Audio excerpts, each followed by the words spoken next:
Patricia Brandenburg. Now, you're with Parks Victoria, inspirational experiences in Victoria's iconic parks and natural spaces. You know, a lot of people, when they hear the word national park, they think, you know, open, a bit boring, green, stuff like that. But from the way you seem to be presenting the national parks, and particularly parks in Victoria, it seems to be very exciting, dynamic. Tell me more. Well, it is, and the great thing about our national parks in Victoria is the diversity of the park experience.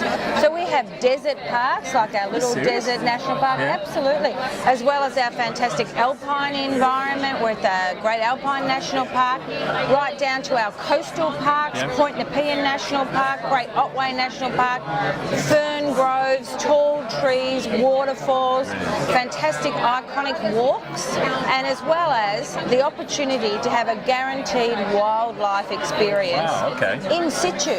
These are wild animals, and these are not trained animals like Disney, sort of like, you know, which I hate to see animals in captivity. These are our Australian wildlife in situ. Down at Wilson's Prom National Park, which is our most loved Victorian park, the wombats are all over the campsite. In fact, lock up your food, make sure your tent is secure, because they're going to come in and visit you and look for that Snickers bar.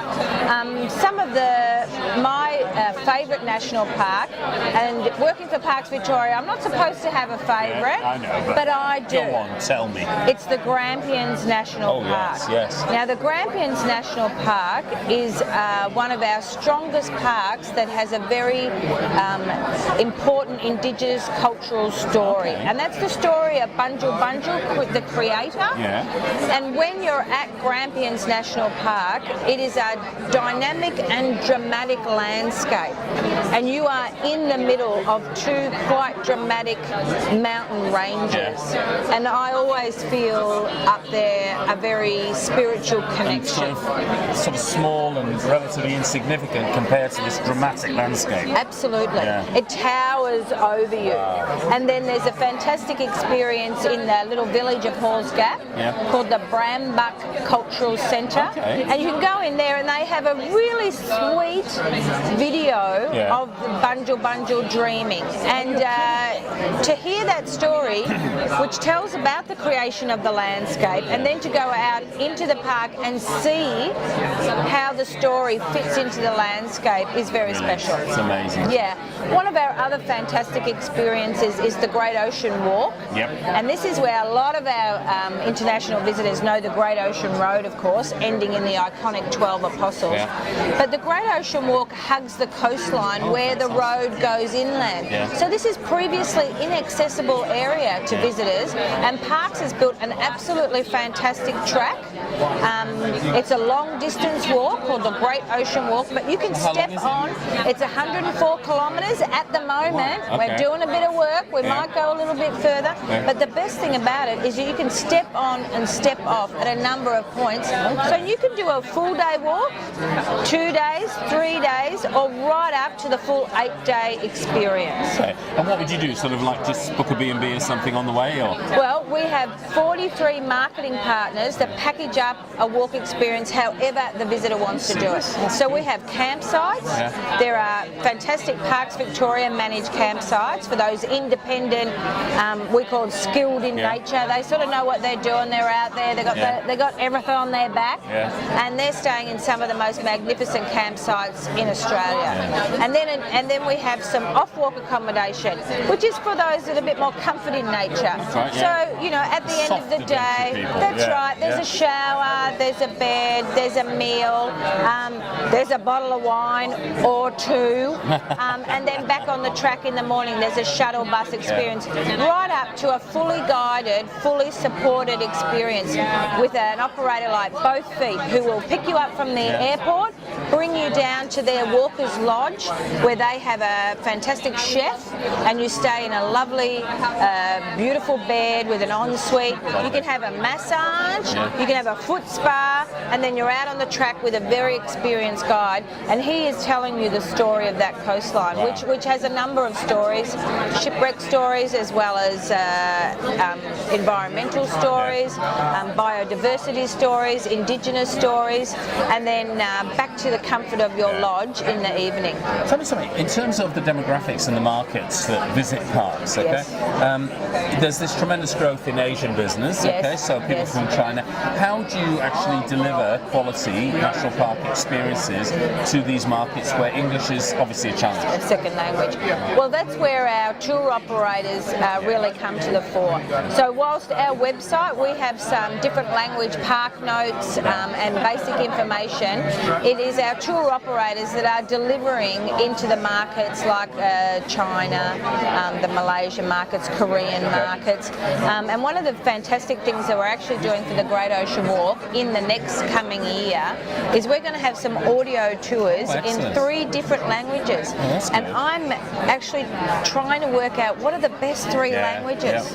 What are the best 3 languages that we can really get these new markets into our Australian national parks and really enjoy a really safe experience. Wouldn't you know which languages? Mind you, having said that, thinking about it, let's say if it's German, you'd say, but most Germans speak English. That's exactly right. So we did have the sort of German, a lot of French, but then we go, well, the French can speak English. And then I just had a fabulous suggestion before, Spanish. Yeah?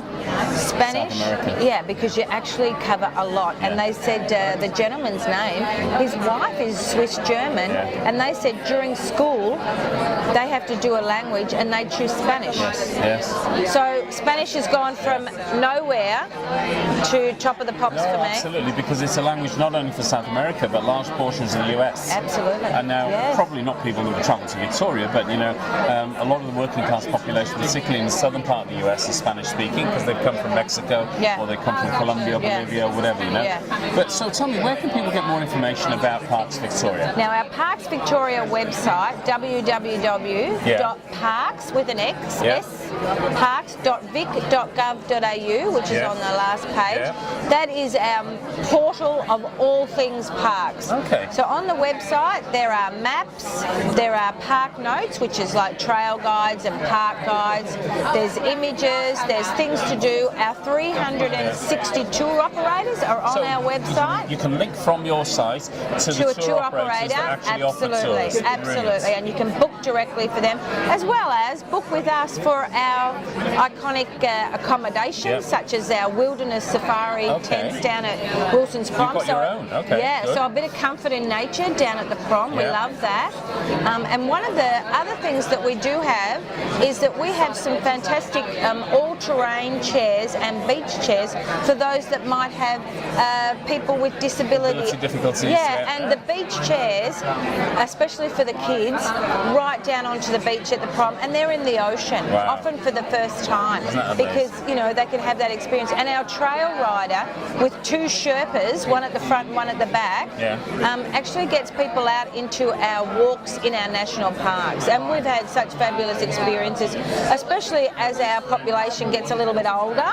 No, we're not getting older. It's all right. It's all right. But people who have been very, traditional bushwalkers who have found that just becoming more and more difficult, this is a way that they've come reconnected back with our national parks. Well, Alicia, what exciting times at Parks Victoria. There's a lot happening.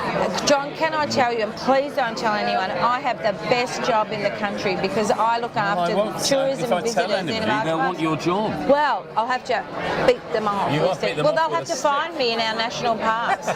We manage over 20% of the state in Victoria is public land, is our national environment. So get in there, come out. And visit the Victoria or National Parks Victoria. And there's another line here, Healthy Parks, Healthy People. We do a lot of programs linking the state of our natural environment is inextricably linked to the health of our people, both from a fitness level but also from a mental health. Connecting with nature is good for our mind, body and soul. On that note, Alicia, thank you very much for your time today. Thank you, John. And for you, I have a Rangeroo. Oh, lovely. Look, Rangeroo is on his way. He's on his way. Is it Rangeroo? Robert the Ranger. Robert the Rangeroo. Robert, you're on your way to my house. I love it. Thank you, Alicia. Thanks, John.